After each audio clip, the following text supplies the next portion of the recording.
فنان عراقي، احنا ما نقوله صغير، هو صح صغير لكن اعماله اكبر من عمره.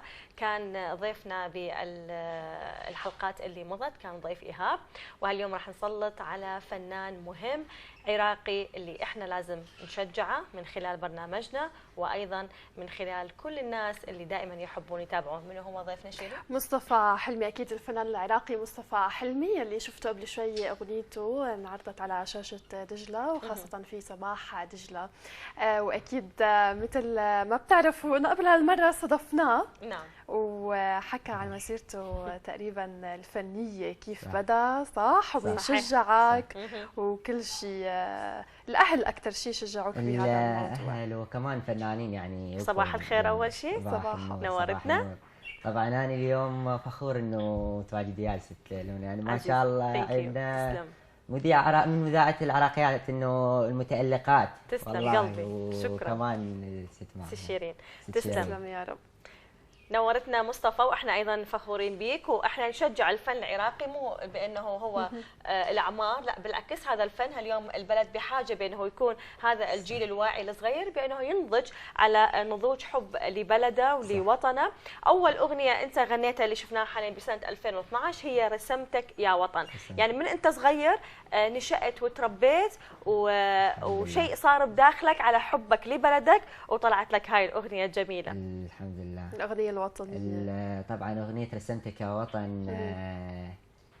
كنت انا يعني بحب الفن من انا وصغير. بحب. حكينا عراقي، لا تقول لي كنت اني. قول كنت اني. ليش كنت اني عايش برا العراق؟ انا اجي هنا واروح اجي، بس هسه هاي الاخير مره بقيت سنه. كنت اني. يلا انا عم بحكي اردني منيح. تمام. انا مرت اخوي اردنيه، فتيجي تقعدني تقول لي تحكي اردني لازم. اوكي. يلا. فاغنيه رسمتك يا وطن اكتشفوني في البدايه استاذ سيل الدليمي والملحن الكبير العراقي علاء خميس. بالبدايه اكتشفوني وبديت يعني اتدرب وياهم. في البدايه كنت انه صعب، ما عندي اذن موسيقيه، من يعزف لي اطلع عن اللحن كثير. صح. فاستاذ علاء قال مصطفى صعب انه يعني يدخل بمجال، يدخل بالمود، خليه يشوف غير مجال. بعدين عاد قلب قال لا والله انك مبدع، لان شافني واشتغلت على نفسي. وهذا فيديو كليب رسمتك يا وطن كتب لي اياه استاذ السير، كتبه باحساسه وليس بقلمه. يعني عبر عني. انا الحقيقه صار معي ظرف انه انا جتني اصابه، صارت ظروف واصابه. نعم.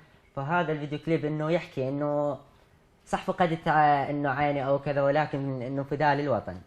الحمد لله. الحمد لله دائما وابدا، الحمد لله على كل شيء. اكيد في عندك اعمال او مهرجان عن قريب، ان كان في الاردن او خارج الاردن وخاصه في العراق.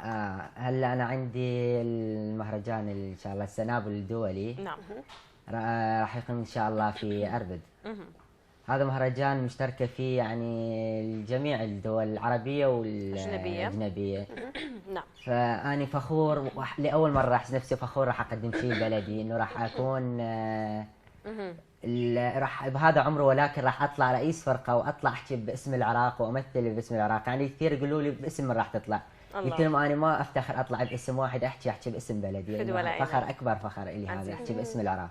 عفي عليك. الحمد لله. شوف ايش قد حلو بانه اليوم هو شاب بهذا العمر، عمره 17 سنه 18. لا قلت له ايش قد عمرك؟ قال لي مواليد 98. قلت له يعني 18؟ قال لي لا 17. هو بهذا العمر شي يريد يصغر نفسه، بس من كان صغير هسه بعمره 12 يقول علي 13 14. عموما ما راح نتوقف عند هاي النقطه بس للمصحف فقط، لكن شوف ايش قد حلو بانه انت بهذا العمر راح تمثل مهرجان كبير، مهرجان راح يكون به مختلف الجنسيات ومختلف الثقافات. انت بصوتك اوكي، وحكيت ايضا عن اصابتك، هي هذه طبعا فخر راح تكون لبلدك بالمستقبل. حلو بانه انت تكون رئيس فرقه وانت مثل ما قلت اني بهذا العمر. طيب اذا بعد 3 4 5 سنوات 10 سنوات العمر كله يا رب ان شاء الله، ايش راح يكون مصطفى لبلده وايش راح يسوي لبلده؟ وهل انت هاي مسيرتك راح تبقى انت طول حياتك تمشي بيها لناسك، لاهلك، لوالدتك، لوالدك، لبلدك، لاصدقائك، لجوارينك، لمدرستك، وبنفس الوقت للمكان اللي انت تربيت به؟ الحمد لله. هسه اني يعني الفن اعشقه فلازم اكمل، يعني مستحيل انه اتركه. طبعا. فانا اهم شيء يعني انا اول بديت اعمالي انه بديت للوطن. وهلا عندي للوطن، لان انا عندي الوطن وكنا يعني اي واحد عراقي يقول لي شغله مره وهسه عندك للوطن. وهلا عندي كمان للوطن يعني. وهسه عندك هسه عندي للوطن هسه. كل اغانيك وطنيه مصطفى؟ وطنيه، وانا كمان اكتب شعر. كتبت الي اغنيه توصف البنت العربيه، من تيجي من الله. الفلسطينيه لكل البنت العربيه. نسمعها. هلا اني على طول. اسمعكم مقطع من عندها. يلا نسمع. يلا ليش خلينا لا؟ نسمعها. فلسطيني القلب والروح سورية، واحب اذكر اسمها البنت مصرية، عذبت روح بدلعها هاي البنية، اتغزل باسم لبنان تطلع خليجية. حي الله البنيت ضحكتها سحرتني، بلحان الغزل واخلاق بدوية.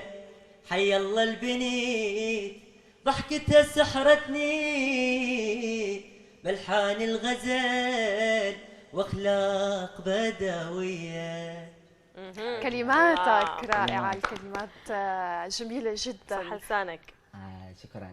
كلمات يعني منو هذه الأغنية؟ كلماتي انا. كلماتك. انا اكتب الشعر. حلو. انا في بداية كنت ما اغني، كنت اكتب شعر، ولكن كانت تضحك علي والدتي. والدتي تكتب الفصحى كانت. زين. فكانت تضحك علي، بالاخير ظليت اتطور ويعني اسمع الشعر وكذا هسه بعدها تضحك والدتك؟ لا لا تعجب الشعر. تشوفنا حاليا؟ تشوفنا هسه من كردستان العراق. الله يبارك بيها ان شاء الله الصحه والسلامه حياتنا الها. إلهم. ان شاء الله اكيد عندك لأهلك. مشوار بكردستان عن قريب. انا ان شاء الله ورا المهرجان رايح لكردستان. ايش عندك هناك مشاوير؟ ان شاء الله شغل، هناك كمان تصوير؟ عندي هلا عمل. عندي راح اروح المخرج اللي خرج لي اغنيه رسمتك يا وطن سفيان اللوليمي نعم. واحمد الهندي الشاعر. نروح نحكي وعندنا كمان عمل. زين. طيب انت قلت اني اكتب، اوكي، واني بلشت مشواري بالكتابه والشعر. طيب خلينا نسمع منك كشكل ابيات شعريه جميله كاتبها باقيه بمخيلتك. اول شيء اللي انت كتبته والوالده ضحكت عليك، زين، وبس هسه اليوم هي ايضا دا تشجعك حتى تكون ايضا بهذا مشوارك. نسمع منك. انا راح اسمعكم عن حقيقه انا طلبوا من عندي كثير، كتبته جديد عن محافظه الانبار يلا. بالموبايل. اوكي يلا ولا يهمك. خذ راحتك. ايه خذ راحتك على قولة شيرين. يعني حلو بانه هيك فنان صغير مصطفى دا يترجم ويكتب. دا يترجم معاناة بلده ويكتب بكتابات راح تبقى هاي للزمن. بالاخص احنا العراقيين نحب الاعمال الوطنيه اللي تصير، لانه احنا تربينا وعشنا نعم. على الشجن، على المفرده الجميله، على حب الوطن. لكن هاليوم من خلال مصطفى متواجد معنا ايضا راح يترجم حبه من خلال اعماله ومن خلال ايضا مشواره الفني. يلا حضرت جهزت القصيده، يلا نسمع. قول هم نرجع بعد ونلاقي الاحباب، هم نرجع بعد ونلاقي الاحباب ونلاقي الرماد الحبها بينا، هم نرجع بعد ونشوف البيوت، هم نرجع بعد ونشوف البيوت ونشوف الشريف اللي يحمدينا. ملينا بهجرنا الوقت غدار، ملينا بهجرنا الوقت غدار، اخذ كل النحبهم من ندينا. اترجب وقتنا ورايد ارتاح، اترجب وقتنا ورايد ارتاح وادور على الفرح ما ادري وينه. صعب القى الفرح والحزن لاقيه، صعب القى الفرح والحزن لاقيه، واحكي للحزن الاحباب ودينا. بلكي حن حزننا نشوف الديار، بلكي حن حزننا نشوف الديار واشوف اللي احبهم ودعونا. بلكي بنص حلمنا نشوف الانبار، بلكي بنص حلمنا نشوف الانبار واشوف اللي يعزهم هم نسونا. ما حن الحزن والحلم مخنوق، ما حن الحزن والحلم مخنوق، خنقون بحلمنا وهم بلونا، خنقون بحلمنا وهم بلونا. الله الله الله، عشت عشت يا حلوة مصطفى. كلماتك جدا جدا، شكراً. يعني بتأشعر الأبدان صراحة. نعم. مصطفى، في عندك أكيد مشاريع مستقبلية جديدة رح تطرحها؟ اكيد اكيد. امتى رح تكون قريبا؟ هلا انا هذا يعني بدايه حلوه المهرجان، يعني انا بهذا العمر يعني تصور ست انا كمان انا رئيس وفد، يعني انا راح اطلع احكي باسم العراق، يعني مثلا يجي مثلا ابو اسباني يحكي يطلع مثلا في واحد مسؤول عليهم كبير يطلع، ولكن انا بهذا عمري راح اطلع اني انه امثل حتى يشوفون الشاب العراقي او انه ما يهم العمر يطلع طموح. يحكي يمثل بلده طموح. طبعا كانت طبعا حلو يعني إن شاء الواحد الله. يمثل شعبه بهالعمر. واحنا يعني إن شاء الله نشوف يعني احنا ترفع راس بلدك نحكي صراحة. قناه دجله.